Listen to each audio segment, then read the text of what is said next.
राम परशुराम लक्ष्मण संवाद केंद्रीय विद्यालय मासिमपुर रश्मि विश्वास द्वारा प्रस्तुत। आज हम एक बेहद ही दिलचस्प और भावनाओं से भरे प्रसंग पर बात करने वाले हैं। यह सिर्फ एक प्राचीन कथा नहीं है, बल्कि क्रोध, अहंकार और विनम्रता के बीच की एक बहुत ही गहरी मनोवैज्ञानिक लड़ाई है। तो चलिए पूरे ध्यान और शांति के साथ इस महाकाव्य के शानदार अंश में गहराई से उतरते हैं। अब इसके पीछे की पृष्ठभूमि को समझना बहुत जरूरी है। ये प्रसंग गोस्वामी तुलसीदास जी के महान ग्रंथ रामचरितमानस के बालकांड का हिस्सा है। 16वीं शताब्दी में रची गई इस अद्भुत कृति की भाषा अवधी है, जो उस समय आम लोगों की भाषा हुआ करती थी। जरा सोचिए उस दृश्य के बारे में। सीता स्वयंवर चल रहा है और श्री राम के हाथों शिवजी का विशाल धनुष टूट चुका है। जैसे ही ये खबर मुनि परशुराम तक पहुंचती है, वे भयंकर क्रोध में सभा में आ धमकते हैं। बस यहीं से शुरू होता है ये ऐतिहासिक और तनावपूर्ण संवाद। तो आज हम किन किन चीजों पर गौर करने वाले हैं?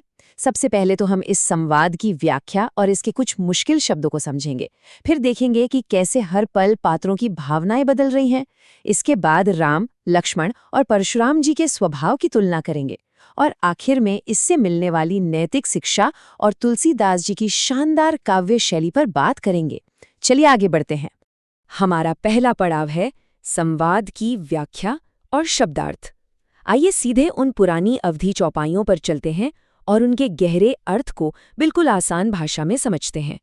शुरुआत ही बेहद नाटकीय ढंग से होती है। तुलसीदास जी लिखते हैं, देखत भृगुपति बेशुकराला, उठे सकल भय बिकल भुआला। मतलब जैसे ही परशुराम जी अपने भयंकर रूप में जनक की सभा में प्रवेश करते हैं, वहां मौजूद सारे राजा डर के मारे कांपने लगते हैं और अपनी अपनी जगह से उठ खड़े होते हैं। लेकिन इन सबके बीच श्री राम बिल्कुल शांत रहकर उन्हें बस देखते रहते हैं। आगे बढ़ने से पहले आइए इन पंक्तियों के कुछ खास शब्दों को समझ लेते हैं। भृगुपति का मतलब है परशुराम जी, क्योंकि वे भृगु वंश के स्वामी हैं। कराला का अर्थ होता है बहुत भयानक या डरावना, और भुआला का मतलब है राजा, जो वहां सभा में उपस्थित थे। इन शब्दों को समझने से उस समय के खौफनाक माहौल का बिल्कुल सही अंदाजा लग जाता है। अब इस पूरे दृश्य की कल्पना कीजिए। एक तरफ परशुराम जी हैं, जिनका गुस्सा 7वें आसमान पर है और पूरी सभा सहमी हुई है, पर दूसरी तरफ श्रीराम और लक्ष्मण एकदम शांत हैं। वे बिना किसी घबराहट के परशुराम जी के पास जाते हैं और उन्हें बेहद सम्मान के साथ प्रणाम करते हैं। सच में यह दृश्य हमें सिखाता है कि हालात चाहे जितने भी डरावने क्यों न हो, हमें अपना शिष्टाचार और सम्मान कभी नहीं छोड़ना चाहिए। जब परशुराम जी गरजते हुए पूछते हैं कि ये शिवधनुष किसने तोड़ा है, तो श्रीराम बड़ी ही कोमलता और विनम्रता से कहते हैं, नाथ शंभुधनु भंजनिहारा, होई ही केव एक दास तुम्हारा। यानी हे नाथ, शिवजी के इस धनुष को तोड़ने वाला कोई आपका ही दास होगा। लेकिन इस बात से परशुराम जी का गुस्सा और भड़क उठता है। वो साफ कह देते हैं कि सेवक वह है जो सेवा करे, शत्रुता का काम करने वाले से तो बस लड़ाई ही की जाती है। अरि करणी करी करिया लड़ाई। इस कड़े संवाद में कुछ बहुत ही महत्वपूर्ण शब्द आए हैं, जैसे भंजनिहारा, जिसका मतलब है भंग करने वाला या तोड़ने वाला। आईसु का अर्थ है आज्ञा। श्री राम कहते हैं ना कि मेरे लिए क्या आज्ञा है।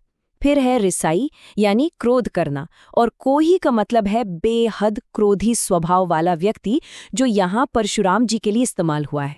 यहाँ हमें दो एकदम अलग नजरिया देखने को मिलते हैं। श्रीराम बड़ी ही समझदारी और मर्यादा से काम लेते हुए खुद को दास कहते हैं ताकि बात संभल जाए। लेकिन परशुराम जी का नजरिया बिल्कुल अलग है। वे धनुष टूटने को कोई छोटी मोटी घटना नहीं, बल्कि सीधे तौर पर युद्ध की चुनौती मान रहे हैं। उनके लिए धनुष तोड़ने वाला उनका सबसे बड़ा दुश्मन है। देखिए कैसे एक ही घटना को दो लोग कितनी अलग तरह से देख रहे हैं। अब श्रीराम तो शांत रहते हैं, लेकिन लक्ष्मण से ये सब देखा नहीं जाता। वे एकदम व्यंग्य कसते हुए, ताना मारते हुए बीच में बोल पड़ते हैं, बहुधनु ही तोरी लरिकाई, कबहू न अस रिस्कीन गोसाई। मतलब, हे गोसाई, बचपन में तो हमने ऐसे बहुत से छोटे मोटे धनुष तोड़ डाले, तब तो आपने कभी इतना गुस्सा नहीं किया। आखिर इस पुराने शिव धनुष से आपको इतना लगाव क्यों है? लक्ष्मण के इन शब्दों में गहरा तंज छुपा है। वो लरिकाई शब्द का इस्तेमाल करते हैं, जिसका मतलब है बचपन में। वे जानबूझकर उस महान शिव धनुष की तुलना बचपन के किसी साधारण से खिलौने वाले धनुष से कर रहे हैं। परसु का अर्थ है उनका हथियार यानी फरसा, और वो उन्हें भृगुकुल केतु कहकर बुलाते हैं, जिसका मतलब तो भृगुकुल का दीपक होता है। लेकिन यहाँ लक्ष्मण के लहजे में सिर्फ और सिर्फ एक चुपता हुआ व्यंग्य है। तो चलिए अब आगे बढ़ते हैं और इन पात्रों की बदलती भावनाओं और उनके स्वभाव की गहराई से तुलना करते हैं। इस पूरे प्रसंग में भावनाओं का उतार चढ़ाव वाकई देखने लायक है। अगर हम श्री राम और लक्ष्मण की तुलना करें तो श्री राम विनम्रता, समझदारी और एकदम शांत स्वभाव के प्रतीक हैं। वहीं उनके छोटे भाई लक्ष्मण उग्रता, निडरता और तीखे व्यंग्य को दर्शाते हैं। एक तरफ जहां श्री राम हालात को शांत करने वाले एक संतुलनकर्ता की तरह काम कर रहे हैं, वहीं लक्ष्मण अपने बड़े भाई के रक्षक बनकर परशुराम जी के अहंकार पर सीधा हमला कर रहे हैं। दोनों भाइयों का लक्ष्य एक ही है, लेकिन उनका रास्ता एक दूसरे से बिल्कुल अलग है। और अगर हम श्री राम की तुलना परशुराम जी से करें तो ये बिल्कुल आग और पानी के मिलने जैसा है। श्री राम का स्वभाव एकदम शीतल जल के समान है, जो हमेशा मर्यादा में रहता है, और परशुराम जी वे धधकती हुई अग्नि के समान अपने रौद्र रूप में हैं। श्री राम हर बात पूरी इज्जत के साथ कह रहे हैं, जबकि परशुराम जी लगातार अपने भयानक फरसे का डर दिखा रहे हैं और अपनी ताकत का ही बखान कर रहे हैं। अब आते हैं एक बहुत ही महत्वपूर्ण हिस्से पर, चरित्रों से मिलने वाली नैतिक शिक्षा। ये सिर्फ एक पुरानी कहानी नहीं है, बल्कि मानव स्वभाव का एक बहुत ही गहरा पाठ है। आइए समझते हैं। यहाँ जो सबसे बड़ा संदेश छिपा है वो एकदम साफ है। परशुराम जी का बेकाबू गुस्सा और लक्ष्मण जी का तीखा विरोध हमें दिखाता है कि कैसे क्रोध किसी भी समस्या को सुलझाने के बजाय उसे और ज्यादा उलझा देता है। गुस्सा हमारी सोचने समझने की ताकत को ही खत्म कर देता है। इसके ठीक उलट श्री राम का बर्ताव हमें एक बहुत बड़ी सीख देता है कि सच्ची ताकत विनम्रता में है। शांत रहकर और पूरे धैर्य के साथ हम बड़ी से बड़ी मुश्किल को टाल सकते हैं और सही समाधान निकाल सकते हैं। चलिए अब हम इस रचना के काव्य सौंदर्य और भाषा शैली पर बात करते हैं। तुलसीदास जी ने अपनी लेखनी से इस संवाद में जो जान फूंकी है वो सच में बेमिसाल है। तुलसीदास जी की शैली की कई अद्भुत खासियतें हैं।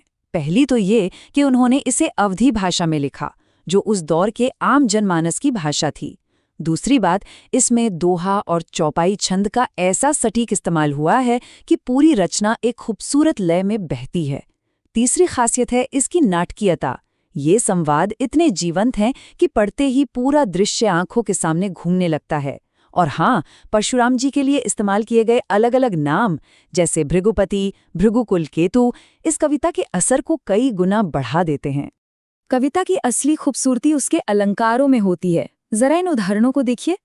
अरि करनी करी करिया लड़ाई, इसमें क अक्षर बार बार आ रहा है, जो अनुप्रास अलंकार की बड़ी ही सुंदर छटा बिखेरता है।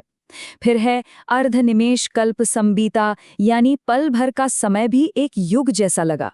यहाँ अतिशयोक्ति अलंकार है, क्योंकि बात को बहुत बढ़ा चढ़ाकर बताया गया है। और पद सरोज में तो चरणों को ही सीधे कमल मान लिया गया है, जो रूपक अलंकार का एक बहुत ही शानदार उदाहरण है।